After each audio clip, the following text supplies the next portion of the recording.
আমি ৩ বার করে ওনাকে নাম বলার পরেও উনি আমাকে তুচ্ছ তাচ্ছিল্যভাবে বলতেছেন। চিকিৎসা জীবনের শেষ পর্যায়ে আসছি, এ পর্যন্ত কেউ কোনো বলতে পারবে না যে আমি কোনো রোগীর সাথে খারাপ ব্যবহার করছি। আমি ছোট হইতে বড় হইতে সবাইকে সালাম দিয়েই আমি চিকিৎসা শুরু করি। সাব সেন্টারে দেখি যে কোনো ওষুধপত্র চুরি হয়ে যায়, সিভিল সার্জন দেখে এরা ঠিকমতো দায়িত্ব পালন করে না, যে কোনো কাজ করতে গেলে পয়সা দিতে হয়, সব জায়গায় দুর্নীতি। স্বাস্থ্য সেবাটা পুরাটাই একটা উদ্ভট উটের পিঠে চলতেছে এরকম মনে হয় আমার কাছে। তো আমি ওখানে অপারেশন থিয়েটারেই আছি, কারণ আমরা সবসময় ক্যাজুয়ালিটি ডিপার্টমেন্টেই থাকি। হ্যাঁ, পাশে থাকি বা ওখানে থাকি, আর পাশের রুমে থাকি। ওখানে সবসময় আমাদের মনোযোগ ক্যাজুয়ালিটিতে থাকে, কারণ কখন কোন দুর্ঘটনা কোনো কি হয় আমরা সবসময় প্রস্তুত থাকি, মানসিকভাবে প্রস্তুত থাকি যে একটা দুর্ঘটনা হলে যেখানে এখানে কোনো না হয়। গত আমি 2000 ওখানে লেখা আছে দেখেন 2023 আপনার 23-এর কত তারিখে দেখেন তো লেখাটা তারিখটা 16 তারিখ থেকে আছে, 16/8/2023 থেকে আমি আসি। এই পর্যন্ত কোনো দুর্ঘটনা বা কোনো কিছু কেউ কারো মিসবিহেভ করছে বা ক্যাজুয়ালিটিতে ভাঙচুর হয়েছে বা কোনো কিছু এরকম হয়নি।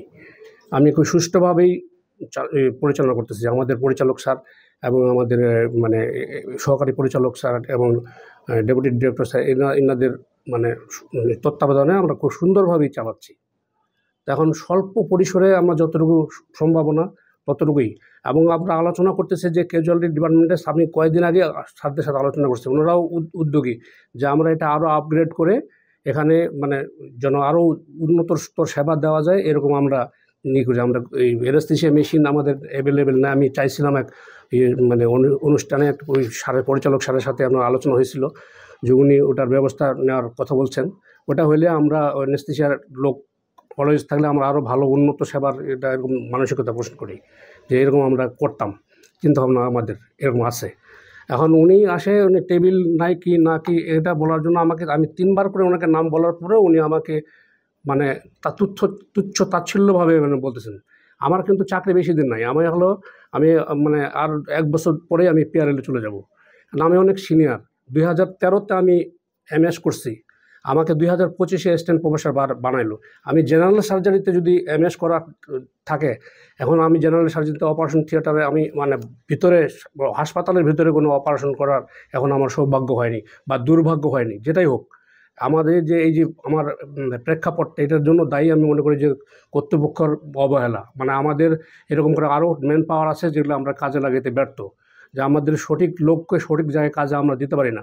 আমার গাইনি ডিপার্টমেন্টের ডাক্তার এখানে আবার জেনারেল এখানে আসে, তার উচিত গাইনি ডিপার্টমেন্টে কাজ করা। এইগুলো মিসম্যানেজমেন্ট যে পোস্টিংয়ের নামে এগুলো আমি দেখি যে আমার মানে আসলে মানে কি বলবো, স্বাস্থ্য সেবাটা পুরাটাই একটা উদ্ভট উটের পিঠে চলতেছে এরকম মনে হয় আমার কাছে। হ্যাঁ, যে আমি সাব সেন্টার থেকে এ পর্যন্ত উঠে আসছি, সাব সেন্টারে দেখি যে কোনো ওষুধপত্র চুরি হয়ে যায়, টিএইচএ সিভিল সার্জন দেখে এরা ঠিকমতো দায়িত্ব পালন করে না, যে কোনো কাজ করতে গেলে পয়সা দিতে হয়, সব জায়গায় দুর্নীতি।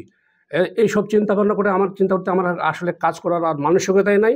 আমি সাসপেনশন চাই, আমি সাসপেন্ড করতে, আমি সরকারি চাকরি করতে চাই না। আর আমার মানে এদের মানে চালানোর মতো মন মানসিকতা নাই। এই মানে স্বাস্থ্যসেবাটা পুরোটাই একটা উদ্ভট ইয়াতে চলতেছে।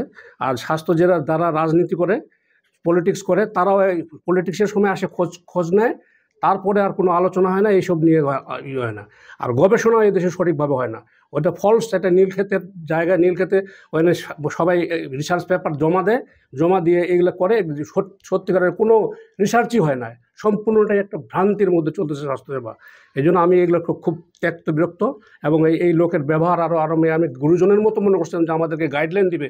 উনি আসে বলে যে এটা কি সেটা কি, এই মানে টুল কেন নাই এটা ব্যাপার। উনি বলছে আপনার কী কী দরকার, উনি যদি বলতো তাহলে আমি বলতাম যে স্যার আমাদের এরকম আরও এরকম দরকার, এরকম সমস্যা হলে আমরা আরও আপগ্রেডেডভাবে কাজটা করতে পারি।